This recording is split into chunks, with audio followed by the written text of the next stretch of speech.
This time last year, we were novices in the handling of a world pandemic. What we've seen is a myriad of interventions from different governments as they deliberated and decided on what they thought was the best course of action given the context that they found themselves in. These decisions would have life and death implications. Predicting the course of a completely new disease just a few months after it had been first identified is incredibly difficult, and even the experts had to acknowledge the uncertainty and adapt their predictions as more data became available. Who were those experts? Well, we all know the word epidemiologists now, don't we? And statisticians. And even they substantially underestimated the true extent of the pandemic. But they were far more accurate than the non-expert, which is why we listen to them. We too would say that expert opinion is undoubtedly important in informing and advising those making, in the case of the awards today, business decisions. The cases in the DBA Design Effectiveness Awards show where design is able to shape business strategy and implementation. Most of what designers do doesn't have life and death implications, but it can have very serious implications on the future of a startup or an established business or a charity.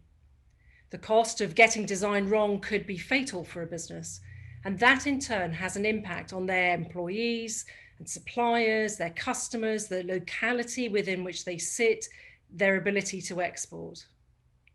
Great expert intuition and judgment in design is a feature of every case study you're going to hear about today. The data that the design experts have been given is what we would call a brief. It outlines the challenge being faced by the client, and when you hand that to a designer with the right field of experience, then good judgment follows. And if you select well, great judgment. The sort of judgment that delivers far in excess of the targets that were initially set. When the government announced its Build Back Better plan for growth, I asked myself, where does design fit into this plan? And the answer is in the better of those three words. We're going to need every ounce of imagination to design new retail experiences that reawaken our high streets. The government wants our towns and cities to be the engines of growth. And we all want to see our communities prosper, don't we? We're going to need every ounce of imagination to design products whose manufacturing processes meet tough new emission targets and support the government's commitment to transition to net zero.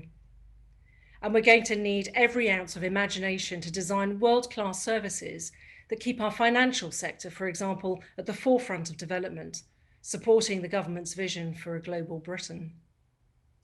What follows are 28 case studies that highlight how design is driving growth in businesses today. Some of the case studies help with the transition to net zero. Some of the case studies help firmly establish the global reputation of design to build back better. Some of those case studies have led to job creation. Some of the case studies have led to capital investment in plant and machinery.